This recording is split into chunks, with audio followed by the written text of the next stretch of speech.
ওয়াজিহা তো সব বলল। সাদমান হেসে বলল, হ্যাঁ বলল, কিন্তু মিথ্যেও বলেছে। তোর বউ খুন করেনি। মানে? মানে হচ্ছে খুনটা ওয়াজ ভাই অথবা তাদের মা নিজেই করেছে, তাই না ওয়াজ ভাই? ওয়াহাজের মুখে কোনো কথা নেই। থম মেরে সাদমানের দিকে তাকিয়ে আছে সে। বেলা নিজেও এবার ওয়াহাজের দিকটা দেখল। মনে মনে ভাবল, এতদিনের চেষ্টা বৃথা যেতে দেওয়া যাবে না। বেলাও পরিস্থিতি স্বাভাবিক করতে বলে উঠল, না, খুনটা আমিই করেছিলাম। মা শুধু রবের কাছে চলে যাওয়ার সময় আমাকে বাঁচিয়ে দিয়ে গেছে এসবের থেকে। বলেই আবার দীর্ঘ নিঃশ্বাস ফেলল বেলা। সাদমান হেসে বলল, পুলিশ আমি, আমাকে মিথ্যা বলবেন আর আমি বুঝতে পারবো না?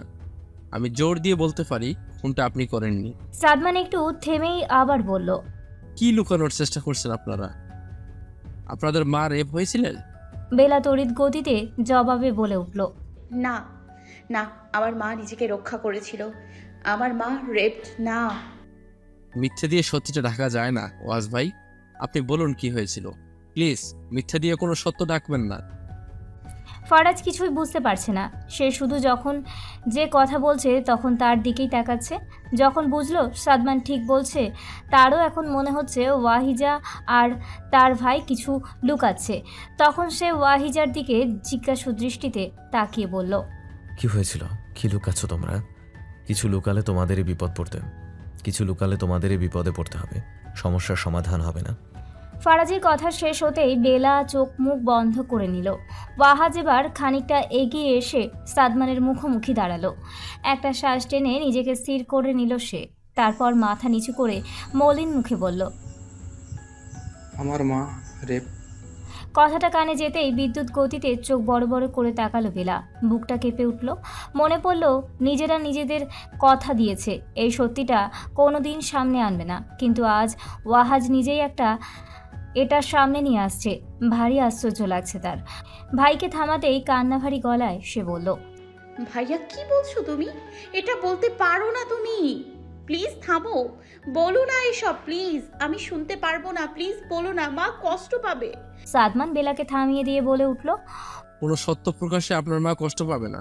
মিথ্যাটা বয়ে বেরোলে বড় জোর আপনাদের পাপ হবে। ওয়াজ ভাই দয়া করে সত্যিটা বলুন। যতটুকু সত্য ঠিক ততটুকুই বলুন, এক ফোঁটাও মিথ্যে না। ওয়াহাজ বেলার দিকে তাকাতেই বেলা দুপাশে মাথা নাড়িয়ে ইশারায় নিষেধ করলো। ওয়াহাজ বেলার দিক থেকে চোখ সরিয়ে নিয়ে বাহিরের দিকে তাকালো। বলতে শুরু করলো, অতীতের সত্যতা। সেদিন সত্যিই বৈশাখী মেলা ছিল। আমি আর ওয়াজিহা মেলা থেকে আমার এক চাচার বাড়ি গেছিলাম। ওখান থেকে তাড়াতাড়ি বাড়িতে ফিরতে পারিনি। রাতে চাচা নিজেই আমাদের দুই ভাই বোনকে এগিয়ে দিয়েছিল। বাড়ি পাওয়ার ঠিক আগেই তিনি নিজের বাড়ির দিকে চলে গেলেন। আমরা দুই ভাই বোন বাড়িতে ঢুকলাম। বাড়িতে ঢুকে ওয়াজিহাকে মায়ের ঘরের দিকে পাঠিয়ে আমি আমার ঘরের দিকে যেতেই ওর চিৎকার শুনে দরজার বাইরে এসে জানতে চাই কি হয়েছে। আমার মা ছোটবেলা থেকে শিখিয়েছিল কারো ঘরে ঢোকার আগে অনুমতি চাইতে। আমরাও এভাবে বেড়ে উঠেছিলাম। ওয়াজিহা আমাকে ডাকতেই আমি ভেতরে গেলাম। গিয়ে দেখি মেঝেতে মা মাথায় হাত দিয়ে বসে আছে। সামনেই সৎ মায়ের ভাইয়ের দেহ। বয়স যেহেতু আমার হয়েছিল তাই কিছু একটা বুঝতে পারছিলাম। মাকে আমি আর কিছু জিজ্ঞেস করিনি। কিছুক্ষণ পর যখন মা স্বাভাবিক হলো তখন তার প্রথম প্রশ্ন ছিল, তোরা কেন দেরি করে ফিরলি? আমার সর্বনাশ কেউ আটকাতে পারল না। কিছু করার ছিল না তখন আর। লাশ গায়েব করাও সম্ভব ছিল না। মা জেলে গেল, ফাঁসি হয়ে যাবে জানতাম। মায়ের দায়টা আমিও নিতে পারছিলাম না, কারণ আমার 18 বছর বয়স হয়ে গিয়েছিল।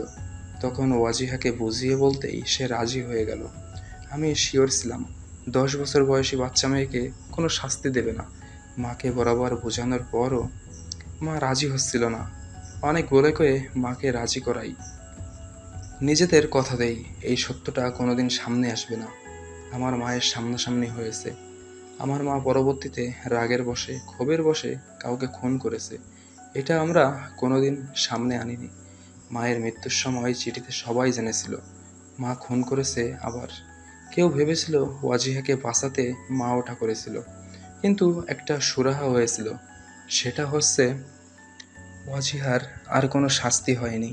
মা তো চলে গেলেন, মেয়ের কষ্ট, প্রতিবেশীদের কথার আঘাত, নিজের কষ্ট সহ্য করতে না পেরে। উঠে দাঁড়ালো ফারাজ। সব কিছু কেমন অবিশ্বাস্য লাগছে তার কাছে। দু হাত দিয়ে মুখ চেপে ধরে জোরে একটা শ্বাস ফেলল সে। বেলা অসহায় চোখে ভাইয়ের দিকে তাকিয়ে আছে। নির্মম সত্য শেষমেশ সামনে চলে এলো। আরও দুজন আজ জেনে গেল তাদের মা ধর্ষিতা। কোনো এক শকুনের নজর তার মায়ের দেহের উপর পড়েছিল। বেলা কাঁদো কাঁদো গলায় বলে উঠল, আমার মায়ের শরীরে কোনো দাগ লাগেনি, আমার মা পবিত্র, আমার মায়ের কিছু হয়নি। সাদমান ওয়াহাজের দিকে তাকিয়ে স্বর কোমল করে বলল, তার মানে দাঁড়াচ্ছে আপনার মাকে ধর্ষণ করা হয়েছিল আর তিনি খুন করেছিলেন। আপনি বলেছিলেন বাচ্চাদের শাস্তি হয় না, সেই হিসেবে ওয়াইজি আপু মৃত্যুর দায় নিজে নেয়। আপনার মা আপুর উপর হওয়া নির্যাতন ওর নোংরা কথা সহ্য করতে না পেরে সুইসাইড করে, তাই তো? আর রিমন হচ্ছে আপনার সৎ মায়ের ভাইয়ের ছেলে, সে ফিরে এসেছে বাবার খুনের প্রতিশোধ নিতে। ওয়াহাজ ওপর নিচ মাথা নাড়িয়ে বলল। হ্যাঁ। সাদমান চেয়ারে হেলান দিয়ে চোখ বন্ধ করে কিছুক্ষণ বসে রইল। নীরার কথা মনে পড়তেই সোজা হয়ে বসে বেলাকে উদ্দেশ্য করে বলল, আপু, কিছুক্ষণ পর একজন আসবে, আপনি রিমনের ফেস, সে কেমন দেখতে সবকিছু বলবেন, স্টেজ আঁকানো হবে। উঠে দাঁড়ালো সাদমান, বাইরের দিকে চলেও গেল। ওয়াহাজ নিজেও সাদমানের পিছু পিছু বের হওয়ার সিদ্ধান্ত নিল। বেলাকে জানাতেই সে বলল, তুমি বাসায় ফিরে যাও, ভাবি একা আছে। আমার এখন সবাইকে নিয়ে ভয় হচ্ছে। রিমন আমাদের দুই বাসার খোঁজই পেয়েছে। ওয়াহাজ বেলার মাথায় হাত বুলিয়ে দিয়ে বলল, চিন্তা করো না, আল্লাহ আছেন। আমি যাই, দেখি মৌ কি করছে। বেলা মাথা নেড়ে সায় দিল। ওয়াহাজ চলে যেতেই ফারাজ এসে বেলার সবচেয়ে কাছে বসলো। বেলার হাত স্পর্শ করতেই সে বলে উঠল, আমাকে ক্ষমা করে দিয়েছেন। ভুল তো করনি কিছু, কিসের ক্ষমা করবো শুনি? ফারাজ আলতো করে নিজের ঠোঁটটা বেলার কপালে স্পর্শ করলো। তারপর মৃদু হেসে বলল, ভালোবাসি তোমাকে। সন্ধ্যাবেলা চারিদিকে ঝিরঝিরে বাতাস বইছে। ব্যালকনির চেয়ারটায় বেলা হেলান দিয়ে চোখ বন্ধ করে বসে আছে। বাতাসে চুলগুলো এদিক ওদিক ছুটছে। সে বারবার আঙুল দিয়ে চুলগুলো কানের পিছনে গুজতে ব্যস্ত। দুদিন হলো তাকে বাড়িতে নিয়ে আসা হয়েছে। হসপিটালে যে কয়টা দিন ছিল, সে কয়টা দিন নিজের চেয়ে কম নীরার জন্য যেন বেশি ছিল। ডাক্তার দ্বিতীয় দিনে বিকেল বেলাতেই বলে দিয়েছিল বেলাকে বাড়ি নিয়ে আসা যাবে পরদিন, কিন্তু বেলা নিজেই নীরার জন্য আরও 2টা দিন বেশি ছিল। থেকেও কোনো লাভ করে উঠতে পারেনি সে। নীরার জ্ঞান এখনও ফেরেনি। ফারাজ সহ সবার মাঝে নীরাকে নিয়ে হতাশা দেখা দিলেও বেলা সাদমানের চোখে অন্য কিছু দেখেছে। বেলা খেয়াল করেছে সাদমান প্রতিদিন নিয়ম করে 2 থেকে 3 বার করে হসপিটালে এসে ঘুরে গিয়েছে। শুধুমাত্র নীরাকে দেখতে সে নিজের কাজ ফেলে এত কিছু করছে। সাদমানকে দেখে তার ভীষণ খারাপ অনুভূতির সৃষ্টি হচ্ছে। মনে মনে আফসোস করে বলে, ইস, মানুষটা হয়তো ভালোবাসার মানুষকে মনের কথাটা জানানোর সুযোগটা ডিজার্ভ করতো। সেটার সুযোগও হলো না। ব্যালকনিতে বসে বসেই এটা ওটা ভাবছিল বেলা। ফারাজ রান্নাঘরে তার জন্য চা করছে। দুজন কিছুক্ষণ আগেও একসাথে বসে বিভিন্ন ধরনের কথাবার্তা বলছিল। হঠাৎ ফারাজ বলে উঠল, এই, তুমি চা খাবে? আমি তোমার জন্য চা করে আনি। বেলা বাহির থেকে চোখ সরিয়ে নিয়ে ফারাজের দিকে চাইল। মৃদু গলায় বলল, মাগরিব পর এখানে এসে বসেছি। পরিবেশটা চায়ের সাথে বেশ যায়। বর 1 কাপ চা খাওয়ালে মন্দ হতো না, বরং তার প্রতি কৃতজ্ঞ থাকতাম। ফারাজের সোজা প্রশ্ন, কি চা খাবে? দুধ চা নাকি রং চা? গাঢ় করে দুধ চা। চিনি কতটুকু দিব? 1.5-2 চা চামচ দিলেই হবে। জি অনেক মিষ্টি খাচ্ছ ইদানিং। না, এটা খুবই সামান্য। চা খাওয়াবেন নাকি বিদ্যা খাওয়াবেন? চা আনছি, বসো। জি প্লিজ। মিনিট 10 হয়েছে। ফারাজ রান্নাঘরের দিকে গিয়েছে। চা করতে এতক্ষণ সময় লাগছে দেখে বেলা উঠতে যাবে, তখনই ফারাজ ব্যালকনির দরজায় এসে দাঁড়ালো। 2 হাতে 2 কাপ চা আর মুখে জিতে যাওয়া হাসি, যেন কোনো এক যুদ্ধে জয় করে এলো সে। ফারাজ গিয়ে বেলার সামনের চেয়ারটায় বসে তার দিকে 1 কাপ চা বাড়িয়ে দিয়ে বলল, অনেকক্ষণ বসিয়ে রাখলাম তাই না? সবার জন্যই চা করেছিলাম, বাবা মা মৌ সবার জন্যই। কি ভাবিকে চা দিলেন? এই সময়ে এসব খাওয়া ঠিক না। ও নিজেই খাওয়ার জন্য জোর করেছিল। বেশ কয়েকদিন নাকি খায় না। তাহলে ঠিক আছে। তুমি খেয়ে বলো তো কেমন হয়েছে? বেলা চায়ে চুমুক দিল। ফারাজ এক পলক বেলার দিকে তাকিয়ে আছে। বেলা চা খেয়ে কি বলবে সেটা জানার অপেক্ষায় চেয়ে আছে সে। অতঃপর বেলা ফারাজের দিকে তাকালো, মৃদু হেসে বলল, চা তো দারুণ বানিয়েছেন মাশাআল্লাহ। আমাকে মাঝে মাঝে চা করে খাওয়ানোর দায়িত্ব নিন, আমি আপনাকে চা করে খাওয়াবো প্রতিদিন। ফারাজ হেসে বলল, আমি জানতাম আমার বানানো চা তোমার পছন্দ হবে, জানতাম আমি। দেখতে হবে তো কে বানিয়েছে। হঠাৎ ভেতর থেকে ফাহমিদা বেগমের কলার শুনতেই দুজন সেদিকে তাকালো। ফাহমিদা বেগম বেলাকে ডাক দিয়ে আবারও নিজের রুমের দিকে চলে গেলেন। বেলা কাপ হাতে নিয়ে উঠে দাঁড়াবে, তখনই ফারাজ সাথে সাথে এগিয়ে এসে হাত ধরে তাকে দাঁড় করালো। ফারাজের কাণ্ড দেখে বেলা ফিক করে হেসে দিল। আপনি আমাকে এভাবে দাঁড় করালেন কেন? আমি উঠতে পারি না? পারো তো, কিন্তু উঠতে গিয়ে যদি মাথা ঘুরে পড়ে যাও তাই হেল্প করলাম। চলুন এবার ভাইয়া ভেতর, চলুন এবার ভাইয়া এসছে হয়তো ভাবিকে নিতে। দুজন ব্যালকনি থেকে ভেতরের দিকে চলে এলো। ওয়াহাজ এতক্ষণে সোফায় বসেছে। বেলা আসতেই বোনকে ডেকে পাশে বসালো সে। বোনের খবর নিয়ে ফারাজকে উদ্দেশ্য করে বলল। নীরার কোনো ভালো খবর নেই। ফারাজ ধীর গতিতে এসে ওয়াহাজের সামনে সিঙ্গেল সোফায় বসলো, বলল, কোমা থেকে ফিরে আসার কোনো সম্ভাবনা দেখছি না। সবই ভাগ্যের ব্যাপার। সৃষ্টিকর্তা চাইলে আজই জ্ঞান ফিরবে, আর না চাইলে হয়তো কখনোই না। এই ব্যাপারে আমাদের আসলে তেমন কিছুই করার থাকে না। তাহলে হসপিটালে রেখে লাভ কিছু হচ্ছে? হচ্ছে হয়তো, ক্ষত ঠিক হচ্ছে, তবে আর কয়েকদিন গেলে না রাখাই উত্তম, কারণ খরচ খুব বেশি হবে। হসপিটালে যদি না রাখা হয় তাহলে কি করবে হয়তো এখন? অন্য কোনো হসপিটালে শিফট করতে হবে, কারণ আমাদেরটা অনেক বেশি খরচ হবে। হুম। ফারাজ বেলাকে দেখে আবারও ওয়াহাজের দিকে তাকালো, নরম স্বরে বলল, পুলিশ কত দূর এগোতে পারলো? সাদমান তো সেই দিন স্কেচ করে সেটা ফটোকপি করে এখানে ওখানে পাঠিয়েছে, বিভিন্ন থানাতেও পাঠিয়েছে, তবে কোনো খবর এখনো মেলেনি। দেখা যাক কি হয়। পাশ থেকে বেলা বলে উঠল, ভাইয়া তুমি কিন্তু সঠিক সিদ্ধান্তই নিয়েছো ভাবির ব্যাপারে। এই কয়েকদিন ছুটি ছিল তাই তুমি ভাবির সাথে বাসায় ছিলে। আজকের মতো তুমি ভাবিকে এখানে রেখে যাও, অফিস করার আগে রাতে এসে আবার নিয়ে যেও। ওয়াহাজ একটু ইতস্তত করতে করতে বলল, মা বাবা কোনোভাবেই মনক্ষুণ্ণ করে নাই তো? ফারাজ ভ্রু কুচকে শুধালো, কেন? এই যে কুৎসিত অতীত সামনে এলো। মৌ কিছু বলেছে আপনাকে? সব জানার পর বলেনি, তাই না? তাহলে বাবা মা কি বলবে? তাহলে মা বাবা কি বলবে? আপনাদের কোনো দোষই তো ছিল না। ওয়াজিহা যদি সত্যি সে সময় খুন করত, আমি তবুও তার পক্ষে থাকতাম।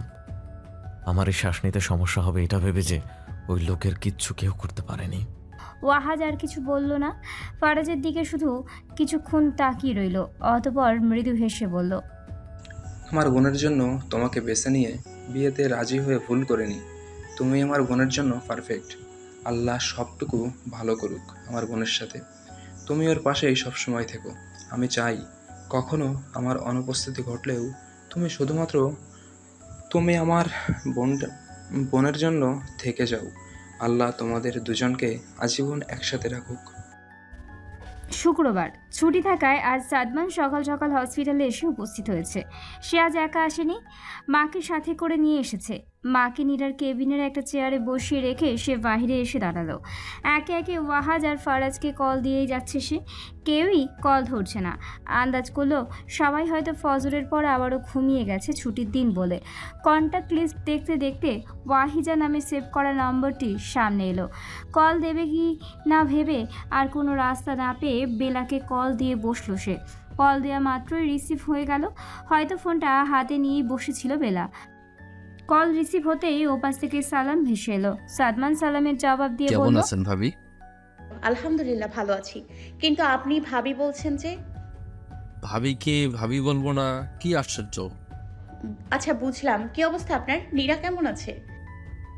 আদমরা মানুষ আর কেমন থাকবে বলেন? বেলা কিছু বলল না। কি বলবে সাদমানের কথার জবাবে সেটা ভেবে পেল না। বেলাকে আর কিছু বলার সুযোগও দিল না সাদমান। সহসাই বলে উঠল, ফারাজ কোথায়? ওকে কল দিচ্ছি, রিসিভ করছে না। উনি ঘুম থেকে উঠলো মাত্র, ফোন হয়তো সাইলেন্ট। কোনো দরকার? নিরাপদ বিপদ হয়নি তো ভাইয়া? না না, সেরকম কিছু না। ওয়াহাজ ভাইকে কল দিলাম, উনিও রিসিভ করলো না। ফারাজকে কল দিতে বলবো? আচ্ছা আপনাকেই বলি, বলুন। আমি আম্মাকে নিয়ে হসপিটালে এসেছি। অনেক ভেবে একটা সিদ্ধান্তে পৌঁছেছি আমি। কি সিদ্ধান্ত? আমি নীরাকে বিয়ে করব। আপনারা তাড়াতাড়ি চলে আসুন, একটু পরেই কাজী কাগজপত্র নিয়ে চলে আসবে। সাদমানের কথায় যেন আকাশ থেকে মাটিতে পড়ল বেলা। অবাক হয়েই বলল, বিয়ে নীরাকে কিভাবে সম্ভব? সম্ভব নয় কেন?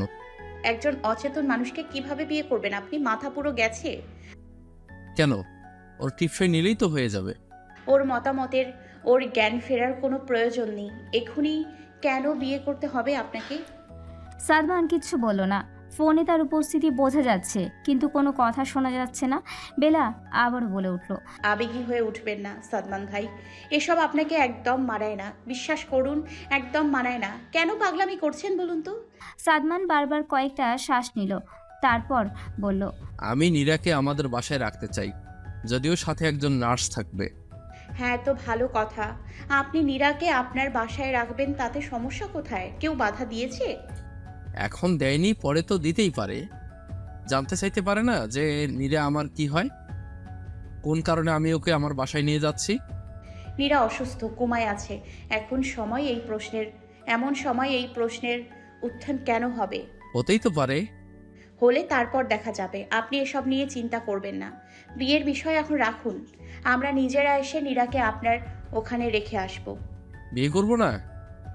নীরা ভালো হোক, তারপর না হয় আপনাদের বিয়েতে আমরা অনেক মজা করব। আচ্ছা ঠিক আছে। বিয়ের ভূত মাথা থেকে নামলো? সাদমান কিছুক্ষণ চুপ থেকে বলল। হুম। সাদমানকে বুঝিয়ে ফোনটা রাখলো বেলা। ফারাজ তোয়ালে দিয়ে চোখ মুখ মুছতে মুছতে ওয়াশরুম থেকে বের হলো। বেলাকে রুমের মাঝে তার ফোন হাতে নিয়ে চুপচাপ দাঁড়িয়ে থাকতে দেখে শুধালো। কি হয়েছে, এভাবে দাঁড়িয়ে আছো কেন? বেলা ফারাজের দিকে তাকিয়ে বলল, সাদমান ভাই কল দিয়েছিল, কি বললো? নীরাকে বিয়ে করবে। কি? আমি বুঝিয়ে থামিয়ে দিয়েছি। এই অবস্থায় কি বিয়ে হয় বলেন? ভালো করেছো। ওর মাথায় কখন কি ঘুরছে কে জানে। আচ্ছা শোনো, এক কাপ চা খাওয়াবে? নাস্তা করবেন? চলুন। শুধু চাটা হলেই হবে। ঠিক আছে, বসুন। বেলা রান্নাঘরে যাওয়ার জন্য পা বাড়াবে, তখনই ফারাজ পিছন থেকে বেলার হাত ধরে ফেলল। বেলা পিছন ফিরে তাকাতেই ফারাজ মুচকি হেসে বলল, একটা চুমু তো দেওয়া যাবে? কেমন রসকসহীন বউ হলো বলো তো? বেলার ওষ্ঠধর প্রসারিত হলো। মাকে ডাকবো? আমাদের মধ্যে মা কেন আসবে? আপনি যখন তখন যা তা চেয়ে বসেন, তাই। ফারাজ বেলাকে কাছে টেনে নিয়ে ভ্রু উঁচিয়ে শুধালো, কি কি চাইলাম আমি? চুমু। দিচ্ছ না কেন? আপনার মতো আমি নির্লজ্জ নই। নির্লজ্জ ব্যক্তি কি কি করতে পারে তা এক্ষুনি দেখাচ্ছি, ওয়েট। বলেই এক ঝটকায় বেলাকে কোলে তুলে নিল ফারাজ। বেলা টাল সামলাতে না পেরে সহসাই ফারাজকে শক্ত করে জড়িয়ে ধরল। পরেক্ষণে নিজেকে ধাতস্থ করে বলে উঠল, কি করছেন আপনি? এখনই তো পড়ে যেতাম। আমি থাকতে তুমি পড়ে যাবে আর আমিও পড়তে দেব, সেটা ভাবলে কি করে? হয়েছে, ছাড়ুন এখন। আমি চা করে আনছি। এখন আর চা লাগবে না। বলেই আস্তে করে বেলাকে বিছানায় শুয়ে দিল ফারাজ। বেলা ওঠার জন্য ছটফট করছে। ফারাজ বেলাকে শক্ত করে বিছানার সাথে চেপে ধরে বলল, ছটফট করে লাভ নেই ম্যাডাম, মর্নিং মুড করা হয়ে গেছে। এখন চাতে আর কাজ হবে না। Just need you. বেলা বুঝলো এই লোকের শক্তির সাথে এখন কিছুতেই পেরে উঠবে না। এখন বুদ্ধি নিয়ে বেঁচে উঠতে হবে এখান থেকে। যেই ভাবা সেই কাজ। সে এই মুহূর্তে সে ফারাজের দিকে তাকিয়ে মৃদু স্বরে বলল, মুচিয়েছেন না? দিচ্ছি, আমাকে উঠতে দিন। ফারাজ বেলার মুখের ওপরে চলে আসা অবাধ্য চুলগুলো ডান হাতের আঙুল দিয়ে কানে গুজে দিল। বেলা ফারাজের দিকে তাকিয়েই রইল। সে বুঝতে পারছে না ফারাজের মস্তিষ্কে কি চলছে, তবে এভাবে থাকতে খুব একটা খারাপ লাগছে না, শুধু অতিরিক্ত লজ্জা পাওয়া যায়। বেলা ঘাড় বাঁকিয়ে দরজার দিকে তাকালো। দরজা খোলা নেই। বেলা ঘাড় ঘোরাতেই ঘটে গেল এক অঘটন। যে অঘটন ঘটালো সেটা স্বয়ং ফারাজ। বেলা দরজার দিকে তাকাতেই গলায় মুখ গুজে দিল সে। চোখ বন্ধ করে ফেলল বেলা। শ্বাস ভারী হলো, সমস্ত শরীর অসাড় হয়ে এলো যেন। মাথা সোজা করে ফারাজের দিকে সে হতে পারল না। সে শুধু ফারাজের টি শার্টটা খামচি দিয়ে ধরে নিজেকে ব্যালেন্স রাখার চেষ্টা করলো। বেলার অবস্থা দেখে ফারাজ ঠোঁট বাঁকিয়ে হাসলো, তারপর বলল, এখন শুধু চুমু নয়, পুরো তোমাকে পেতে ইচ্ছে করছে বাদেহা। ফারাজ ডুবলো বেলার মাঝে, আর বেলা লজ্জা ফুলে সঙ্গ দিল প্রিয় পুরুষকে। দূরত্ব ঘোচল, বুঝলো দূরত্ব ঘোচাতে কখনো কখনো নিজেকে সঁপে দিতে হয় নিজের ব্যক্তিগত পুরুষের সম্মুখে। বেলা 10:30। ফারাজ ফ্রেশ হয়ে এসে মাত্রই ল্যাপটপ নিয়ে বসেছে। দরজা নক করার শব্দ হতেই দরজা খোলা আছে বলে জানান দিল ফারাজ। ফাহমিদা বেগম ঘরে প্রবেশ করলেন, পরনে বাইরে যাওয়ার পোশাক। ফারাজ সকাল সকাল মাকে এমন অবস্থায় দেখে বলল। কোথাও যাবে মা? ফাহমিদা বেগম এগিয়ে এসে বললেন, হ্যাঁ, তোর মামা কল দিয়েছিল, আজ শুক্রবার সবাই বাড়িতে আছে বলেই তোর বাবাকে আর আমাকে যেতে বলল। ফারাজ হেসে বলল, বাহ, ভালো খবর তো। টাকা আছে কাছে? আমার কি পৌঁছে দিয়ে আসতে হবে? না না, তোর যেতে হবে না, বাবা কিছু টাকা দিলেই হয়ে যাবে। ফারাজ আর কোনো কথা ছাড়া ওয়ালেট থেকে 1000 টাকা কয়েকটা নোট বের করে দিল। ফাহমিদা বেগম প্রয়োজনের চেয়ে বেশি টাকা দেখে বললেন, এত টাকা কেন দিচ্ছিস? এত টাকা লাগবে না তো। আছে যেহেতু নিয়ে যাও, সমস্যার কথা তো বলা যায় না। ফাহমিদা বেগম আর কিছু বললেন না। তিনি জানেন ফারাজ যা দিয়েছে তার থেকেও 1 টাকাও আর ফেরত নেবে না। রুমে বেলাকে দেখতে না পেয়ে শুধালেন, ওয়াজিহা কোথায়? দেখছি না যে। ফারাজ ল্যাপটপে চোখ রেখে বলল, ওয়াশরুমে গেল। আচ্ছা আচ্ছা, আমি আর তোর বাবা বের হলাম তাহলে। বৌমাকে বলিস আমরা দুজনে আজ নাও আসতে পারি। ফারাজ ল্যাপটপ বন্ধ করে উঠে দাঁড়ালো, বলল, চলো তোমাদের এগিয়ে দিয়ে আসি। তোর কোথাও যেতে হবে না, দরজাটা একটু আটকে দে। আচ্ছা ঠিক আছে, ওখানে পৌঁছে কল দিও। যদি রাস্তায় কোনো বিপদ মনে হয় তাহলে অবশ্যই আমাকে কল দেবে। ফাহমিদা বেগম হেসে বললেন। ঠিক আছে। মা বাবাকে নিজ অবধি এগিয়ে দিয়ে এসে আবারও বিছানায় বসে ল্যাপটপ নিয়ে বসে পড়ল ফারাজ। হঠাৎ মাথায় দুষ্টু বুদ্ধি খেলতেই ওয়াশরুমের দরজার দিকে এগিয়ে গেল। দরজায় টোকা দিতেই ভেতর থেকে বেলার বলে উঠল, কি হয়েছে? একটা চুমু দিব, এখন শুধু একটা চুমুই দিব, আর কিছু না। দরজাটা খুলো। জানতো, বিরক্ত করবেন না। খিলখিলিয়ে হেসে ফেলল ফারাজ, গিয়ে আবারও আগের জায়গায় বসে পড়ল। মিনিট 10 পর বেলা বের হলো ওয়াশরুম থেকে। গায়ে সাদা কালোর মিশ্রণে প্রিন্ট একটা 3 পিস। ওড়নাটা গলা থেকে নামিয়ে ভালো করে শরীর থেকে ভেজা কাপড়গুলো ব্যালকনিতে মেলে দিয়ে আসলো। মাথা থেকে তোয়ালে নামিয়ে চুল মুছতে শুরু করলো সে। ফারাজের সাথে চোখে চোখ পড়তেই মৃদু হেসে নজর নামিয়ে নিল বেলা। ফারাজ স্থির বসে না থাকতে পেরে দ্রুত বেলার সামনে এসে দাঁড়ালো। বেলা ভ্রু উঁচিয়ে শুধালো, কি চাই? তোমাকে সুন্দর লাগছে। কবে অসুন্দর লেগেছে? কখনোই না, তবে ভেজা চুলে বেশি টানছে। কি? আমাকে? মজা করবেন না তো, সরুন এখন। বেলা চলে যেতে নিলেই ফারাজ পথ রোধ করে দাঁড়ায়। বেলাকে অপ্রস্তুত করে দিতে গালে নিজের ঠোঁটটা ছুঁয়ে দেয় সে। বেলা চুপ হয়ে যায়। বেলাকে এই অবস্থায় দেখে হেসে উঠল ফারাজ। হেসে বলল, আটকানোর সাধ্য তো নেই, তবুও মুখে মুখে দূর চাই এসব সব সময় চলছে, তাই না? বেলা কিছু বলবে তার আগেই টেবিলে থাকা ফারাজের ফোনটা বেজে উঠল। ফারাজ ফোনটা হাতে নিতেই দেখলো সাদমান কল করেছে। তৎক্ষণাৎ মনে একটা প্রশ্নের জন্ম হলো, সাদমান আবার কল করেছে, নীরা ঠিক আছে তো? ফারাজ তাড়াতাড়ি করে কল রিসিভ করলো, জানতে চাইলো। নীরা ঠিক আছে? ওপাশ থেকে সাদমান ভারী গলায় বলল, ভাবিকে নিয়ে থানায় চলে আয়। আমি ওয়াজ ভাইকে কল করেছিলাম, উনি হয়তো রওনা দিয়েছেন। কিন্তু কেন? আই থিঙ্ক আমরা রিমনকেই ধরতে পেরেছি। ওখানেই যাচ্ছি, তোরা সবাই থানায় চলে আয়। আধা ঘন্টার মধ্যে আমি পৌঁছাচ্ছি। আমরা দল নিয়ে এরিয়া ঘিরে ফেলেছি, ওর বের হবার পথ বন্ধ। কোথায় তোরা? দক্ষিণে যে বসতি আছে ওখানে। রিমন নাকের ডগায় বসে বসে এসব করছে। সে জানে এখানে থাকলে 90% সে নিরাপদ থাকবে, আর এতদিন হয়েছিল ও তাই। ভাই, কোনোভাবেই পালাতে দিবি না, আমরা থানায় পৌঁছাচ্ছি এক্ষুনি। তোরা যা, আমি আসছি। এত কষ্টে এতদিন পর খুঁজে পেয়েছি, হারানোর জন্য নাকি? রাখ রাখ, এসে কথা হচ্ছে। ফোন রাখলো ফারাজ। বেলা আগ্রহ নিয়ে তার দিকে তাকিয়ে আছে। কল কাটতেই বলে উঠল, কি হয়েছে? রিমনকে পাওয়া গেছে? হ্যাঁ, সেটাই বললো। ধরেছে তো? না, কেউ হয়তো খবর দিয়েছে, সেটার জন্যই দক্ষিণের বসতির একাংশ ঘিরে নিয়েছে পুলিশ। দোয়া করো শত্রু নিধন যেন এবার হয়ে যায়। দীর্ঘশ্বাস ফেলল বেলা, মৃদু স্বরে বলল, এবার অন্তত সবকিছু শেষ হোক। এত বছর হলো দুঃখ কমছেই না, বরং বাড়ছে। অনিশ্চয়তা বাড়ছে। মনে হয় কার যেন ক্ষতি করে বসে আছি, কে যেন প্রতিশোধ নিতে মরিয়া। ফারাজ এগিয়ে এসে বেলার গালে আলতো করে হাত রাখলো, ভরসা দিয়ে বলল, চিন্তা করো না, একদম সব ঠিক হয়ে যাবে হয়তো। দুপুর 2টার দিকে পুলিশ জিপ গাড়ি এসে থামলো থানার সামনে। ভেতরে বেশ কিছু সময় ধরে অপেক্ষারত আছে বেলা, ফারাজ আর ওয়াহাজ। সাদমান থানায় আসতেই বলার পরপরই তারা তিনজন সবকিছু ফেলে থানায় এসে হাজির হয়েছিল। কিন্তু ঘন্টার পর ঘন্টা অপেক্ষা করেও সাদমানের দেখা মেলেনি। এতক্ষণ অপেক্ষা করার পরও বুকের কোনো এক কোনায় একটু আশা নিয়ে বসে আছে যে সাদমান হয়তো আসবে আর খুশির সংবাদ দেবে। অপেক্ষার প্রতিটা সেকেন্ড যেন ঘন্টার কাঁটার মতো নড়ছিল। কি এক অসহ্যকর অবস্থা। বাইরে জিপ এসে থামায় কান সজাগ হলো সবার, নজর বাহিরের দিকে। মুহূর্ত কয়েক পরই সাদমান ভেতরে প্রবেশ করলো। সে একা, সাথে কেউ নেই। ওয়াহাজ বাইরের দিকটা আবারও দেখলো, না, সাথে কেউ নেই, আসলেই কেউ নেই।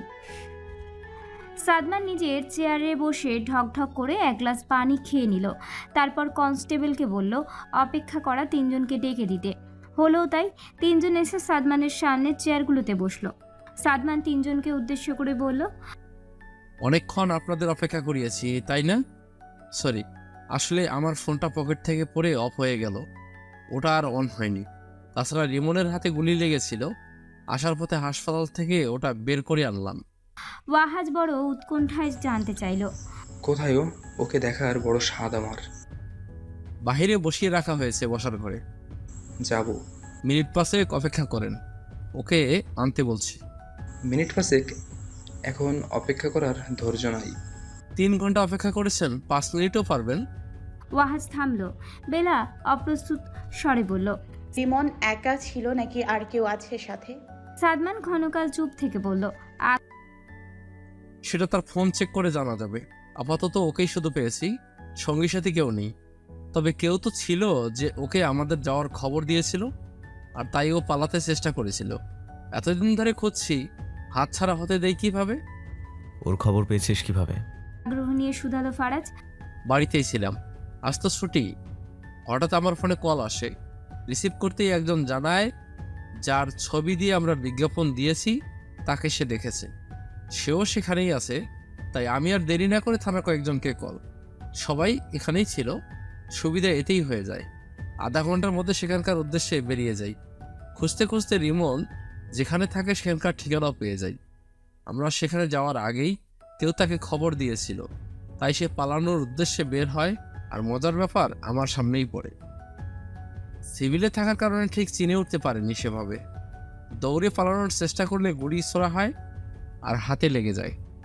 ওখান থেকে হাসপাতালে নিয়ে গুলি বের করে ব্যান্ডেজ করে নিয়ে এখন আসছে। সাদমান থেমে আবারও বলল, চলুন ওখানেই যাওয়া যাক। চারজন মিলে উঠে দাঁড়ালো। সাদমানের পিছু পিছু তিনজন রওনা দিল। বেলার বুক কাঁপছে। তাদের এত বড় ক্ষতি করা মানুষের ছেলে যে আজ তাদেরই বড় শত্রু। ধ্বংস করতে উঠে পড়ে লেগেছে। একটা কক্ষে এসে পৌঁছালো সবাই। সামনে চেয়ারে হ্যান্ডকাপ পরা একজন বসে আছে। উস্কো খুস্কো চুল, মুখ ভর্তি দাড়ি, গালের যতটুকু অংশ দেখা যায় সেটা টকটকা ফর্সা, চোখ দুটো বড় বড়। মৌন হয়ে বসেছিল এতক্ষণ। রুমে কারোর উপস্থিতি বুঝতেই মাথা তুলে সেদিকে তাকালো। ওয়াহাজ আর বেলাকে দেখা মাত্রই ঠোঁট বাঁকিয়ে হাসল সে। ভেঙে ভেঙে বলল, আরে আমার শত্রুপুত্র আর শত্রুকন্যা যে কাজ কমপ্লিট করার আগেই এই পুলিশ হারামজাদা আমাকে ধরে ফেললো। উত্তর বাচ্চা কাজ শেষ করতে দিল না। বালের একজন সেরিকে পাঠাইলাম, সে বালটাও এসে ফেসে গেল। কেউ কাজের মানুষ না। সাদমান পা চালিয়ে এসে সজোরে একটা থাপ্পড় বসিয়ে দেয় রিমনের গালে। ওয়াহাজ রাগে কটমট করে চেয়ে আছে তার দিকে। বেলার ভাবভঙ্গি কিছুই বোঝা যাচ্ছে না। রিমন আবার বলে উঠল, যা করে এসেছি করছি, তাতেই ফাঁসি আমার হতেই পারে। এসব নিয়ে আমার কোনো আক্ষেপ নেই, কিন্তু আমার ছোটবেলা নষ্ট করার সাথে যারা যুক্ত তাদের নিঃশ্বাস নিতে দেই কি করে? সাদমান এগিয়ে এসে রিমনের থুতনি চেপে ধরল, চোয়াল শক্ত করে বলল। খুনের চেষ্টা ছাড়া আর কি কি করেছিস বল। উচ্চ স্বরে হেসে উঠল রিমন। বলবো কেন? খুঁজে বের কর মুরাদ থাকলে। খুঁজে তো বের করবই, তোকে যেহেতু বের করেছি তোর কাজ কামও সামনে নিয়ে আসবো। ওয়াহাজ এগিয়ে এসে একটা থাপ্পড় লাগিয়ে দিল রিমনের গালে। সাদমান সাথে সাথে ওয়াহাজকে ধরে ফেলল। ভাই আমি আছি তো, আপনার কিছু করতে হবে না। ওয়াহাজ রেগে রিমনের দিকে আঙুল উঁচিয়ে চেঁচিয়ে বলে উঠল। তুমি ভাবতে পারছো না সাদমান, ওর বাপ ছিল একটা বাচ্চা, ঘরে বউ রেখে অন্য মহিলার দিকে কুদৃষ্টি দিয়েছে, সম্মানহানি করেছে। ওই কুত্তার বাচ্চাকে জীবনে ক্ষমা করব না আমি। ওর জন্য আমার মা নিজের জীবন দিয়েছে। 2 ভাই বোন কষ্টে বড় হয়েছি। প্রতিশোধ এর মতো জানোয়ারকে খুন করে নেওয়া উচিত ছিল আমার। আর ও নাকি এসেছে ওর বেজন্মা বাপের প্রতিশোধ নিতে। বাচ্চা কোথাকার। রিমনের যেন গায়ে লাগলো না কথাটা, ফিচেল হেসে বলল। তোদের মা নিজে থেকে মরেছে কে বললো? মাগিকে ইচ্ছে মতো দোলাই দিয়েছি। মাগি আমার বাপের জান নিয়েছে, সাহস কত বড়! আমার বাপ যা করেছে ঠিক করেছে, পুরুষ মানুষের মতো কাজ করেছে। বেলার চোখ ছলছল করে উঠল, হাত মুষ্টিবদ্ধ করে নিয়েছে। রাগ নিয়ন্ত্রণে আনার চেষ্টা করছে সে, কিন্তু ব্যর্থ হলো। একইভাবে দাঁড়িয়ে থাকতে পারল না। মায়ের নামে বাজে সম্বোধন সে সহ্য করতে পারল না। ছুটে গিয়ে রিমনের নাক বরাবর একটা খুশি দিল। রিমন চেয়ার থেকে মেঝেতে ছিটকে পড়ল। বেলা রিমনের দিকে তাকিয়ে বলে উঠল। সেদিন তোর বাপকে মারতে পারিনি তো কি হয়েছে? আমার মা শিক্ষা দিয়েছিল, প্রয়োজনে আমি আজ আমার মায়ের দেখানো পথে চলবো। তোকে খুন করে হাজতবাস করব আমি, তোর মতো কিটকে শ্বাস নিতে দিব না। রিমন হাতের উল্টো পাশ দিয়ে মুখটা মুছতে মুছতে বলল। তোর মাকে যেমন দড়িতে কাপড়ের মতো ঝুলিয়েছিলাম, ইচ্ছে করছে তোর মতো মাগিকেও এমন করি।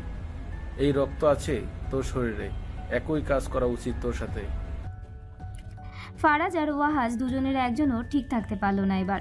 দুজন সিংহের মতো গর্জন করতে করতে রিমনের দিকে ছুটে গেল। পরিস্থিতি নেতিবাচক দেখে সাদমান কনস্টেবলকে ডেকে ওয়াহাজ আর ফারাজকে থামিয়ে দিল। কেউ সম্পূর্ণ কথা খেয়াল না করলেও বেলা ঠিকই খেয়াল করলো। ভাঙা ভাঙা শব্দে বলে উঠল। আমার মা আত্মহত্যা করেনি, খুন হয়েছে। বেলার কথাটা কর্ণকুহরে পৌঁছতেই থেমে গেল ওয়াহাজ। ফিরে তাকালো বেলার দিকে, পরেক্ষণে রিমনের দিকে মাথা ঘুরিয়ে দেখল কিছুক্ষণ, বিড়বিড় করে বলল। মাকে খুন করা হয়েছে। উচ্চ স্বরে হেসে উঠল রিমন। হাসিতে মুখের নমনীয়তা প্রকাশের পরিবর্তে কুৎসিত ভাব প্রকাশ পেল। ওয়াহাজ আর ফারাজকে 3-4 জন কনস্টেবল মিলে ধরে রেখেছে। সাদমান তাদের ইশারা করে বলল, ভাইদের ভেতরে নিয়ে যাও। সাদমানের কথা অনুযায়ী ওয়াহাজ আর ফারাজকে নিয়ে যাওয়ার জন্য তৈরি হলেও ওয়াহাজ হাত উঁচু করে শান্ত গলায় সাদমানকে উদ্দেশ্য করে বলে উঠল। চুপচাপ দাঁড়িয়ে দেখছি, তুমি তোমার কাজ করো। সাদমান ওয়াহাজ আর ফারাজের দিকে এগিয়ে এসে বলল। অপরাধীর সাথে কথা বলার সময় বা স্বীকারোক্তির সময় বাইরের কাউকে রাখা বেআইনি। যেহেতু রিমনকে এখনো কারাগারে নেওয়া হয়নি, তাই আপনাদের দেখেছিলাম। ও চাইবে আপনাদের রাগ বাড়াতে, আপনারা যেন রেগে ওর সাথে খারাপ আচরণ করেন। ওর ভাবনা সত্যি হলে আপনারাই হেরে যাবেন। নিজেদের নিয়ন্ত্রণ করুন, সবর করুন। ওর মুখ থেকে সবকিছু জানা প্রয়োজন। যদি না বলে সেক্ষেত্রে আলাদা পথ আমি বের করব। আপনারা চেয়ারে গিয়ে বসুন। ওয়াহাজ দীর্ঘশ্বাস ফেলে বলল। বসতে হবে না, তুমি তোমার কাজ করো। ফারাজ বেলাকে নিয়ে দূরে এসে দাঁড়ালো। ওয়াহাজ পাশেই। রিমন কারণ ছাড়া এখনো হেসেই যাচ্ছে, গায়ে জ্বালা ধরানো হাসি। সাদমান নিজের চেয়ারটা টেনে রিমনের দিকে এগিয়ে নিয়ে বসলো। হাতে লাঠি, এক হাত হাঁটুতে ভর করে রেখে অন্য হাতে লাঠি নাড়তে নাড়তে বলল। প্রথম থেকে সবটা পরিষ্কারভাবে বল, সবটা বলবি, সবটা। রিমন ঠোঁট বাঁকিয়ে হেসে বলল। বলবো কেন? খুঁজে বের করুন আমি কি করেছি, প্রমাণ কি? আমি কিছুই করিনি। কিছু যদি করেও থাকি তবে তার প্রমাণ দেখান। আমাকে কেন তুলে এনেছেন এখানে? সাদমান বুঝলো এর সাথে সোজা কথায় কাজ হবে না। হাতের লাঠিটা নাড়িয়ে সেটার দিকে তাকিয়েই বলল। কিছু কিছু সময় নাকি সোজা আঙ্গুলে কাজ না হলে আঙ্গুল বাঁকাতে হয়। এখন বল, আঙ্গুল বাঁকা করব নাকি তোকেই বাঁকা করব? আমার নিশ্চয়ই কোনো বাধা নেই তোকে বাঁকা করতে। তুই ভেবে বল, আমি কোনটা করব, আঙ্গুল বাঁকাবো নাকি তোকে? রিমন আগের ন্যায় এক রোখা রইল, মুখে বিচ্ছিরি হাসি লেপটে বলল। দেখ কি করতে পারিস। সাদমান দাঁতে দাঁত চেপে বলল। ধৈর্যের পরীক্ষা নিষ্ঠা রিবন, সব কিছুর ওয়ারেন্ট আছে আমার কাছে। তোকে মেরে দিলেও প্রশাসন আমাকে কিছু বলতে আসবে না। তোর নামে 3টা খুনের চেষ্টার মামলা আছে, আর কিছুক্ষণ আগের কথা অনুযায়ী তুই খুনিও। তোকে মারলে কারো কিচ্ছু হবে না। রিমন বিরক্তিতে হাই তুলে বলল। মেরে দে, আমার কিছুই বলার নেই। সাদমান মৃদু হাসল, পিছন দিকে তাকিয়ে দুজন কনস্টেবলের উদ্দেশ্যে বলল। পানি গরম করো, কুসুম গরম না, ফুটন্ত গরম, চামড়া যেন ঝলসে যায়। হাসপাতালে একজন অর্ধেক মৃত হয়ে শুয়ে আছে, ওই জ্বালাটা আমার কমছে না। আর সামনে দাঁড়ানো এতগুলো মানুষের কষ্ট আমি দেখতে পারছি না। আর হ্যাঁ, অতিথিকে আপ্যায়ন করতে থাকো, সময় নিয়ে নিয়ে, মরে যেন না যায়। থানা থেকে 4 জন একসাথে বের হয়েছিল।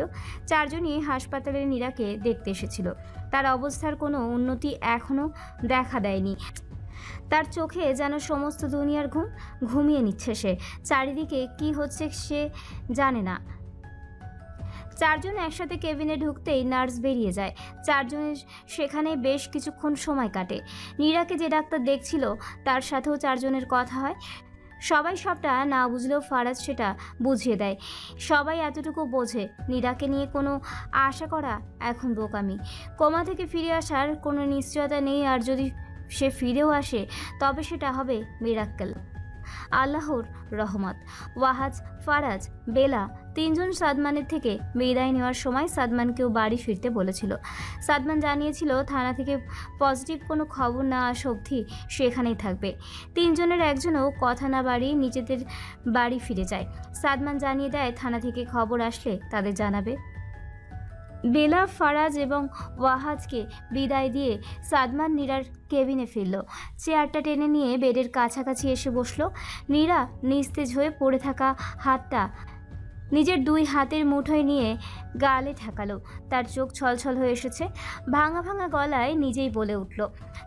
এরা, তোমাকে আর এভাবে প্রতিদিন দেখতে ভালো লাগে না, বুকটা ভীষণ পড়ে। সেদিন যে শাড়িতে তোমাকে দেখেছিলাম ওই নীরাকে ভীষণ মনে পড়ে। মিস করি তোমাকে। তোমার হাসি, রাগি রাগি তাকানোটা কতদিন দেখি না। তোমার সুন্দর করে তাকিয়ে থাকাটা যে কতদিন অনুভব করতে পারি না আমি।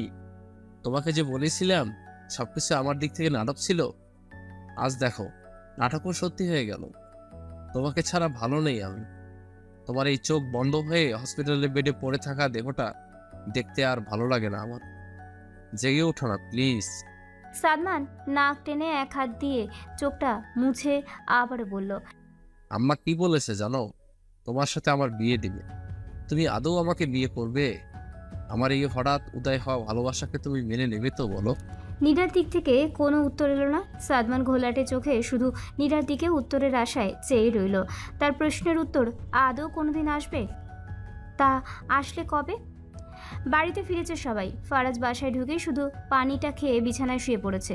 বেলা ফ্রেশ হয়ে রান্নাঘরে গিয়েছে শাশুড়িকে সাহায্য করতে। খাবার খাওয়ার সময় হয়ে গিয়েছে। মুহিব সাহেব মসজিদ থেকে ফিরলেই সবাই খেতে বসবে। ফাহমিদা বেগম প্রায় সব কাজ শেষ করে ফেলেছেন, কিছুটা বাকি আছে। বেলাকে হন্তদন্ত হয়ে রান্নাঘরে এসে কাজে হাত লাগাতে দেখে বেলার হাত ধরে থামিয়ে দিলেন। বেলা কিছুটা ভয় পেয়ে গেল। শাশুড়ির চোখে চোখ রেখে মৃদু গলায় শুধালেন। কি হলো মা? ফাহমিদা বেগম সহসাই বললেন। তোমাকে আমি রান্নাঘরে ডেকেছি। বেলা তোতলানো শুরু করলো। না না, মানে আপনি একা কাজ করছিলেন। ভাবি তো এখন ভারী কাজ করতে পারে না, তাই ভাবলাম একটু সাহায্য করি। বাসায় ফিরতে তো দেরি হয়ে গেল। আমি দুঃখিত মা। ফাহমিদা বেগম বেলার গায়ে আলতো করে হাত ছোঁয়ালেন, বললেন। মেয়েকে যেহেতু কাজ করতে দেইনি, তাহলে বাইরের থেকে হন্তদন্ত হয়ে ফিরে আসার ছেলের অর্ধাঙ্গিনীকে কিভাবে কাজ করায়? আমি অমানুষ নই মা। তুমি যাও, একটু বিশ্রাম করো। থানায় কি হলো সেটা খাওয়া দাওয়া করেই শুনবো। বেলা স্বস্তির নিঃশ্বাস ফেলল। মা, আমি একদম ঠিক আছি। আজ তো সব করেই ফেলেছেন, বাকিটা আমি দেখে নিচ্ছি। আপনি গিয়ে ফ্রেশ হয়ে নিন, আমি খাবার টেবিলে খাবার নিচ্ছি। ফাহমিদা বেগম যেতে চাইলেন না। বেলার জোড়াজুড়িতে রান্নাঘরে টিকে থাকতে পারলেন না তিনি। অতঃপর রান্নাঘর ছেড়ে বেরিয়ে যেতে হলো। বেলা এক হাতে সব কাজ শেষ করে ফেলে। সময় মতো সবাইকে খাবার টেবিলে ডেকে নিয়ে খাবারটাও খেয়ে নেয়। আজকের রান্নাগুলো মৌয়ের পছন্দের ছিল। একটু একটু করে খেতে খেতে অনেকটা খেয়ে নিয়েছে সে, বলতে গেলে অনেকটা বেশি খেয়েছে। খাবার শেষ করে চেয়ার ছেড়ে ওঠার সময় বুঝলো সে স্বাভাবিকভাবে দাঁড়াতে পারছে না। ঠোঁট উল্টে মায়ের দিকে তাকিয়ে বলল, মা, ওহ, অনেক বেশি খেয়ে ফেলেছি, আমি উঠতে পারছি না এখন। টেবিলে সবাই হেসে উঠল মৌয়ের কথায়। ওয়াহাজের খাওয়া শেষ হয়েছে। সে মৌয়ের দিকে তাকিয়ে মৃদু হেসে বলল, এসো, আমার হাত ধরো, আমি সাহায্য করছি। মৌ উপায় না পেয়ে ওয়াহাজের হাত ধরে সাবধানে উঠে দাঁড়ালো। ওয়াহাজ মৌকে বেসিনের দিকে এগিয়ে নিয়ে গেল। মৌকে রাগিয়ে দিয়ে বলল, খেয়ে খেয়ে এখন এই অবস্থা করলে পরে কি করবে? নিজের ওজন নিজে সইতে পারবে। মৌ হাত ধুতে ধুতে বলল, রাগানোর চেষ্টা করছেন? ওয়াহা জজ সাহেব, আমি মোটেও রাখবো না। আমি মোটা হলে, নিজেকে বহল না করতে পারলে আপনি কোলে করে পথ চলবেন। বাচ্চা আর বাচ্চার মা দুজনের দায়িত্বই আপনার। ওয়াহাজ নিজেও হাত ধুয়ে নিল। মৌকে নিয়ে মৌয়ের জন্য বরাদ্দকৃত রুমে প্রবেশ করলো। মৌ ধীরে ধীরে গিয়ে বিছানার এক পাশে বসলো। ওয়াহাজ এসে মৌয়ের পিঠের দিকটায় বালিশ রেখে বলল, পা মেলে দিয়ে হেলান দিয়ে বসো, ভালো লাগবে। ওয়াহাজের কথা মতো মৌ সেটাই করলো। ওয়াহাজ নিজেও সামনের দিকে বসে ফোনটা হাতে নিল। মৌয়ের দিকে তাকাতেই মৌয়ের মুখটা মলিন দেখে বলল, খারাপ লাগছে তোমার? মৌ পায়ের দিকে তাকিয়ে বলল, পাটা একটু ব্যথা করছে। ওয়াহাজ সাথে সাথে হাতের ফোনটা বিছানায় রেখে মৌয়ের পা টিপে দিতে উদ্যত হলো। মৌ তৎক্ষণাৎ পা সরিয়ে নিয়ে বলে উঠল, কি হচ্ছে সব? পায়ে হাত দিতে হবে না, ছাড়ুন। ওয়াহাজ মৌয়ের পা টেনে নিয়ে বলে উঠল, স্ত্রী কেন শুধু স্বামীর সেবা করবে? স্বামী কেন স্ত্রীর সেবা করবে না? স্ত্রীর সেবা করলে কি স্বামীর সম্মানহানি হবে? দুপুরের খাওয়া শেষ করে সবে বিছানায় গা এলিয়ে দিল বেলা। ফারাজ হাত বাড়িয়ে নিজের সবচেয়ে কাছে টেনে নিল বেলাকে। বেলাও আলগোছে এগিয়ে এসে ফারাজের বুকে মাথা গুঁজল। মাথায় বিলি কেটে দিতে থাকলো ফারাজ। বেলা এখনও চিন্তিত। সাদমানের ফোন কল আসেনি। ফারাজ বেলার মাথায় হাত বুলিয়ে দিতে দিতে বলল, চিন্তা হচ্ছে তোমার? মুখে যে মেঘ জমেছে দেখছি। বেলা সোজা হলো, ফারাজের দিকে তাকিয়ে বলল, এ যেন কালবৈশাখী সময় চলছে। এখন মেঘ জমেছে, যখন তখন ঝড় শুরু হতে পারে। ঝড়ের পর বৃষ্টি, আর তারপর হয়তো মেঘটা পুরোপুরি কেটে যাবে, চলে আসবে মেঘ বিয়োগের মৌসুম। ফারাজ বেলার কপালে চুমু দিয়ে বলল, ঝড় না উঠুক, শুধু জীবনে আসা মেঘগুলো বিয়োগ হোক। শরতের আকাশের মতো আমাদের জীবন সুন্দর হোক। বেলা দীর্ঘশ্বাস ফেলল। ফারাজের দিকে তাকিয়ে বলল, জীবন কি এতটাও সহজ ফারাজ? সহজ করে নিতে হয় খানিকটা। জীবন কখনো সহজ হয় না। যতটুকু সহজ না হলে বাঁচা যায় না, ততটুকু সহজ করে নিতে হয়। বেলার চোখ হঠাৎ ছলছল করে উঠল। ফারাজের দিকে থেকে চোখ নামিয়ে নিয়ে বলল, রিমন আমার মাকে মারলো কিভাবে বলুন তো? ওর বুক কাঁপলো না? একবারও মনে হয়নি আল্লাহ আছেন? ফারাজ বেলার মাথায় হাত বুলিয়ে দিতে দিতেই বলল, আল্লাহ তাআলা আছেন, সব দেখছেন, তুমি চিন্তা করো না। রিমন যা করেছে তার শাস্তি তাকে পেতেই হবে। বেলার মায়ের চেহারা খুব একটা মনে নেই। আবছা আবছা চোখের সামনে শুধু ভাসে, পুরোটা চোখের সামনে আসতে চায় না। চোখ বন্ধ করে মাকে অনুভব করতে চায় বেলা। মায়ের চোখ, মুখ, হাসি, মায়ের গায়ের গন্ধ, কোরআন শেখাতে বসে মায়ের ধবক, সব কিছু মনে করার চেষ্টা করে বেলা। শেষে এসে হতাশ হয়, কিন্তু কিছু মনে পড়ে তো কিছু মনে পড়ে না। এই সময়টাতে এসেও মায়ের কথা মনে করার চেষ্টা করলো বেলা। সেদিনের কথাই শুধু মনে আসছে। খাটিয়ায় সাদা কাপড়ে মোড়ানো সেই মুখটা। ছোট্ট বাচ্চাদের মতো কান্নাকাটি করতে শুরু করে দিল সে। ফারাজ বুঝতে পেরে নিজের বুকের সাথে শক্ত করে চেপে ধরলো বেলাকে। বারবার বলতে থাকলো, কান্নাকাটি করতে নেই ওয়াজিহা, আম্মার জন্য দোয়া করো, তিনি যেন জান্নাতবাসী হন। তাকে মনে করে কেঁদো না। প্রায় 20 মিনিট কেটে গেল। স্বাভাবিক হলো বেলা। তাকে ব্যালকনিতে নিয়ে এসেছে ফারাজ। ব্যালকনির একপাশে মন খারাপ করে দাঁড়িয়েছে সে। ফারাজ সাথেই আছে। এই অবস্থায় বেলাকে একা ছাড়ছে না সে কোনোভাবেই। বারবার সে বেলাকে বোঝাচ্ছে সব কিছু ভালো হবে, কেউ ছাড় পাবে না। মৌ প্রায় ঘুমের মতো হয়ে এসেছে। ওয়াহাজ পাশেই বসে ফোনে গেম খেলছে, আরেক হাত দিয়ে মৌয়ের মাথায় হাত বুলিয়ে দিচ্ছে। বাহিরে কিছুর শব্দ হতেই চমকে উঠল মৌ। ওয়াহাজ ফোন রেখে মৌয়ের দিকে তাকিয়ে মৃদু গলায় বলল, রান্না করে হয়তো কিছু পড়ে গেল, তুমি ঘুমাও। মৌ ওয়াহাজের দিকে কিছুটা এগিয়ে এসে ওয়াহাজের কোলে মাথা রেখে বলল। এখন আর ঘুম আসবে না। ওয়াহাজ মৃদু হেসে মৌয়ের গালে হাত দিয়ে বলল, ঘুম উধাও হলো? হুম। এখন কি করতে হবে? কিছুই করতে হবে না, এভাবে বসে থাকুন, একটু আমাকে দেখুন। আপনাকে দেখতে হবে? কিছুই করতে হবে না, এভাবে বসে থাকুন, আমাকে একটু দেখুন। জি, আপনি তো সময় পাচ্ছেন না ইদানিং, আমাকে দেখছেন না। সারাদিন আমাকে একা থাকতে হয়, একটু এখানে আছেন তাও ঘুমাতে বলছেন। ঘুমাবো না আমি। এখন শুধু তোমার জন্য আছি, এই সময়টা শুধু তোমার। মৌ কিছু বলবে তখনই ওয়াহাজের ফোনটা বেজে উঠল। ওয়াহাজ ফোনটা হাতে নিয়ে দেখলো সাদমান কল দিয়েছে। মৌয়ের দিকে তাকাতেই ওয়াহাজ খেয়াল করলো মৌ অসহায় চোখে তার দিকে তাকিয়ে আছে। সাদমান কল দেওয়ার মানে হচ্ছে রিমন রাজি হয়েছে সব কিছু স্বীকার করতে। ওদিকে এক টুকরো আলো আর এদিকে স্ত্রীর অসহায় মুখ। ওয়াহাজ ফোনটা রিসিভ না করেই মৌয়ের দিকে মায়ের দৃষ্টিতে তাকিয়ে বলল, মৌ, ওদিকে আমার অতীত আর এদিকে আমার বর্তমান, কি করি বলো তো? আমি যাই, ফিরে এসে সবটা সময় তোমাকে দিব। কাল অফিসে যাব না, কথা দিচ্ছি। যাই আমি, তুমি অনুমতি না দিলে আমি যেতে পারছি না। তোমার মন খারাপ করে দিতে চাই না আমি, কিন্তু ওটাও খুব দরকার। মৌ ধীরে উঠে বসলো। ওয়াহাজ সাহায্য করলো বসতে। মৌ ওয়াহাজের দু হাত নিজের মুঠোয় নিয়ে বলল, আমি অপেক্ষা করব, এরপর কিন্তু আর কোনো ব্যস্ততা দেখানো যাবে না। ওয়াহাজ মৌয়ের কপালে চুমু দিয়ে হেসে বলল, আমি তাড়াতাড়ি ফিরে আসব, তুমি সাবধানে থেকো। মৌ হ্যাঁ সূচক মাথা নাড়ল। ওয়াহাজ ফোনটা রিসিভ করলো। একটা ফাঁকা কক্ষ, চারিদিকে অন্ধকার, মাঝখানে শুধু একটা টেবিল, দুই পাশে 3টা চেয়ার আর মাথার উপরে একটা বাল্ব জ্বলছে। চেয়ারে বসে আছে রিমন। শরীর এখনও ভেজা, শরীরের কিছু কিছু জায়গা লাল বর্ণ ধারণ করেছে, হাঁপাচ্ছে সে। চুলগুলো কপালে এসে পড়েছে, কপাল থেকে নাক গাল বেয়ে পানি ঝরছে। দরজা খোলার শব্দ হতেই সেদিকে তাকালো রিমন। সাদমান কক্ষে প্রবেশ করলো। হেঁটে সোজা রিমনের বিপরীতে সামনের চেয়ারটা এসে বসলো। লাঠিটা টেবিলের উপর রেখে কর্কশ কণ্ঠে বলে উঠল, আগে বলেছিলাম সব স্বীকার করতে, এই কষ্টটুকু অন্তত পেতে হতো না। তবে তোকে কষ্টে দেখে খারাপ লাগছে না, পৈশাচিক আনন্দ পাচ্ছি।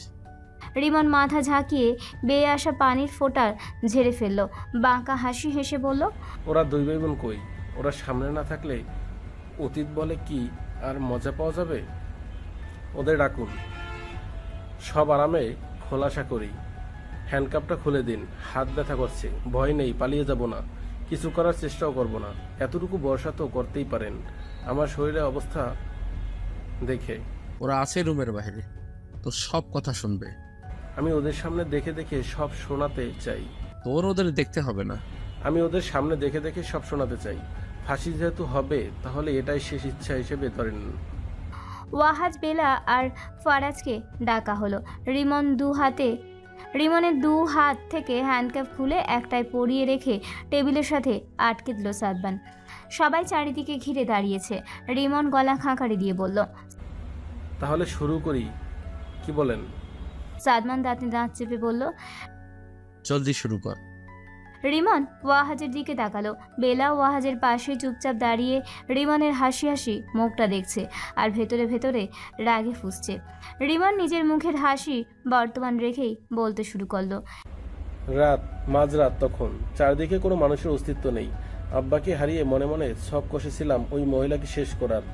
পিছনের ভাঙাচোরা গেট দিয়ে বাড়িতে ঢুকলাম আমি আর মা। আমি মানুষের গলা নকল করতে পারতাম।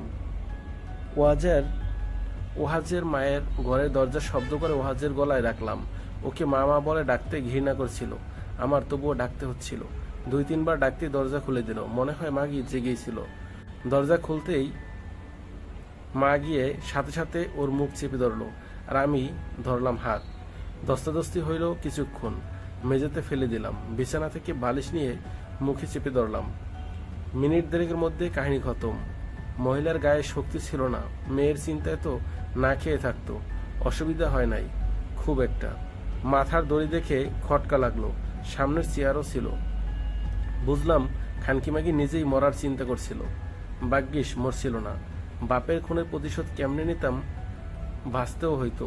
তাই মা বেটা মিলে বডি জুলাই দিলাম। খেল খতম। রিমন বিষয়টা যত সহজে বলল, ওয়াহাজ আর বেলা তত সহজে মেনে নিতে পারল না। তাদের মা খুন হয়েছে, প্রথমত ধর্ষণ, অবিচার, ঠাট্টা, বিদ্রূপ, অসম্মান, আর তারপর খুন। বেলা নিজেকে স্থির রাখতে পারল না। ভয়ঙ্কর একটা শব্দ করে ছুটে এলো রিমনের দিকে। পাগলের মতো রিমনের মাথাটা ধরে টেবিলের সাথে বারবার আঘাত করতে থাকলো। ওয়াহাজ বেলার পিছে পিছে এগিয়ে এসে নিজেও রিমনকে কিল ঘুষি দিতে থাকলো। নিজের মায়ের কথা মনে করে রাগটা যেন বেড়েই চলেছে। সাদমান তৎক্ষণাৎ চেয়ার ছেড়ে উঠে দাঁড়ালো। ওয়াহাজ আর বেলা এরকম করতে পারে ভেবেই প্রথমেই তাদের ভেতরে আনতে চায়নি সে। সব কিছু এত তাড়াতাড়ি ঘটবে বুঝতে পারেনি সে। বাহিরে বারবার চুপচাপ শান্ত থাকতে বলেছিল, কিন্তু দুজন নিজেদের কথা রাখতে পারল না। সাদমান আর ফারাজ দৌড়ে গেল তাদের তিনজনের দিকে। ওয়াহাজ আর বেলাকে না থামালে হয়তো তারা দুজন মিলেই থানার মধ্যেই আসামিকে খুন করে ফেলবে। ফারাজ গিয়ে বেলাকে ছাড়ানোর চেষ্টা করছে। বেলার এই রূপ সে কখনোই দেখেনি। কি হিংস্র দেখাচ্ছে দেখে। কপাল কুচকানো, রাগে দাঁতে দাঁত চেপে আর বড় বড় করে তাকিয়ে রিমনের চুল ধরে টেবিলের সাথে বারবার আঘাত করেই যাচ্ছে আর বলছে, এতদিন খুন না করে খুনি ট্যাগ লাগিয়ে ঘুমাচ্ছিলাম, আজ তোকে খুন করে সেটা সত্যি করব। তুই আমার মাকে কেড়ে নিয়েছিস, আমার মা। বলে চিৎকার দিল বেলা। সাদমান গিয়ে ওয়াহাজকে ধরল। ওয়াহাজ আর বেলা কাউকে ছাড়িয়ে নেওয়া সহজ নয়। হঠাৎ আবদ্ধ কক্ষে গুলির শব্দ প্রতিধ্বনিত হলো। সাদমান ওয়াহাজকে এক হাত দিয়ে ধরে অন্য হাতে প্যান্টের পকেটে হাত দিল। তার রিভলভার নেই। চোখ বড় বড় করে রিমনের হাতের দিকে তাকালো, তারপর তার মুখের দিকে। রিমনের মুখে হাসি, কপাল বেয়ে রক্ত ঝরছে। সাদমান যখন ওয়াহাজকে রিমনের থেকে ছাড়ানোর চেষ্টা করছিল, তার ফাঁকে রিমন কায়দা করে সাদমানের পকেট থেকে রিভলভার নিয়েছে। ওয়াহাজ মেঝেতে পড়ে গেল। থেমে গেল বেলা, ভাইয়ের দিকে তাকালো। সাদমান ওয়াহাজের দিকে বড় বড় করে তাকিয়ে আছে। রিমন বেলার দিকে রিভলভার তাক করতেই বেলা চোখের পলকে সেটা রিমনের হাত থেকে ছিনিয়ে সোজা বুক বরাবর গুলি চালালো। চেয়ারেই বাড়ি খেলো রিমনের দেহ। ফারাজ দৌড়ে গেল ওয়াহাজের দিকে। সাদমান তড়িঘড়ি করে বেলার হাত থেকে রিভলভার নিয়ে নিল। সংকেত পেতেই বাহির থেকে সবাই কক্ষে প্রবেশ করলো। তাল সামলাতে না পেরে ভাইয়ের দিকে তাকিয়ে মেঝেতে বসে পড়ল বেলা। চারিদিকে শুধু রক্ত আর রক্ত। হইচই বাড়তে থাকলো। নিস্তেজ হতে থাকলো বেলা। লুটিয়ে পড়ল মেঝেতে। ওয়াহাজ, রিমন দুজনকেই হাসপাতালে নিয়ে আসা হয়েছে। ঘটনাস্থলে রিমন গুরুতর আহত হলেও ওয়াহাজ কিছুটা সুস্থ। ওয়াহাজের জ্ঞান ফিরলেও রিমনের জ্ঞান ফেরেনি। বেলা অতি নিকট থেকে রিমনের ওপর গুলি চালানোর ফলে রিমন ওয়াহাজের চেয়ে বেশি আহত হয়েছে। সে স্থির থাকাকালীনই গুলির হার্টের ঠিক নিচে চলছিল, কিন্তু ওয়াহাজের সাথে ধস্তাধস্তি করার সময় মাংসপেশিতে গুলি লেগেছিল বিধায় ওয়াহাজের সেরকম কোনো ক্ষতি হয়নি। মৌ ওয়াহাজের খবর পেয়ে বাবা মায়ের সাথে হসপিটালে চলে এসেছিল। আসার পর থেকেই একভাবে ওয়াহাজের পাশে বসে কান্না করে যাচ্ছে। ওয়াহাজের জ্ঞান ফেরার পর মৌয়ের কান্নাকাটির ফলে ওয়াহাজের ওপর খারাপ প্রভাব পড়তে পারে ভেবে ডাক্তার তাকে বাহিরে বসতে বলেছিল, কিন্তু মৌ কিছুতেই বাহিরে যায়নি। সে এখানেই বসে বারবার চোখের পানি ফেলছে। ওয়াহাজ অসুস্থ অবস্থায় বারবার মৌকে বোঝাচ্ছে কিছু হয়নি তার, সে একদম সুস্থ আছে। মৌ কিছুতেই কিচ্ছু মানছে না, সে কেঁদেই যাচ্ছে। ওয়াহাজ একসময় মৌকে শান্ত করতে না পেরে হাতের ব্যান্ডেজ নিয়ে ধীরে ধীরে উঠে বসলো। বেডের মাঝখান থেকে এক পাশের থেকে একটু সরে গিয়ে মৌকে ইশারায় নিজের পাশে এসে বসতে বলল। মৌ সাবধানে ওয়াহাজের পাশে এসে বসলো। ওয়াহাজ আলগোছে এক হাত দিয়ে মৌকে বুকের সাথে জড়িয়ে নিল। মাথায় আলতো করে চুমু দিয়ে বলল, তোমাকে বলেছিলাম না এরপর আর ব্যস্ততা দেখাবে না। নাও এবার সপ্তাহখানেক সময়টা তোমার। মৌ নাক টেনে বলল, এভাবে আপনার আমি সময় চেয়েছি। আপনি সুস্থ হয়ে ব্যস্ত থাকতেন, সেটা অন্তত এসবের চেয়ে ভালো ছিল। তুমি এভাবে বুকে থাকলেই মনে শান্তি আসবে, শরীরও ঠিক হবে। সৃষ্টিকর্তা আছেন তো, সব ঠিক হয়ে যাবে। ডাক্তার বলেছে আগামী পরশু আপনাকে ছাড়বে। তাহলে আপাতত এটা আমাদের ঘর হিসেবে ধরে নাও। চুপ করুন তো, হসপিটালে কারো ঘর না হোক। টেম্পোরারি তো হতেই পারে। না, এমনটা না হোক। আচ্ছা ঠিক আছে, তোমার কথাই শেষ কথা। জি। খেয়েছো কিছু? খিদে পায়নি? ওয়াজিয়া খাবার আনতে গিয়েছে। সে ঠিক আছে, ফারাজ কোথায়? ঠিক আছে, দুজন বেরিয়েছে। আচ্ছা। রিমনের জ্ঞান ফিরেছে ভোর 4টার দিকে। জ্ঞান ফিরলেও চোখে অতিরিক্ত ঘুমের চাপে কিছুতেই উঠতে পারেনি সে। ঘুম ভাঙতে ভাঙতে সকাল 10টা। ধীরে ধীরে চোখ খুলে কক্ষের সবটায় চোখ বুলিয়ে নিল সে। বুঝলো সে এখন হসপিটালে।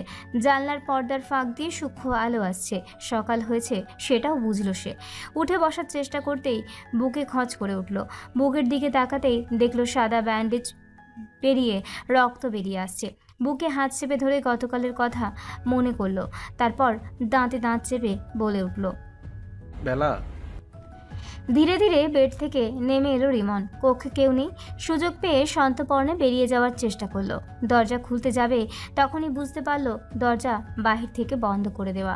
পা দিয়ে ধাক্কা দিয়ে বিরক্ত প্রকাশ করলো সে। কিভাবে বের হবে এখান থেকে চিন্তা করতে থাকলো। দরজা ছাড়া কোনো উপায় নেই কোনো দিকে। চারিদিকে শুধু দেওয়াল আর দেওয়াল। নিজের বেডে গিয়ে আবারও বসলো সে।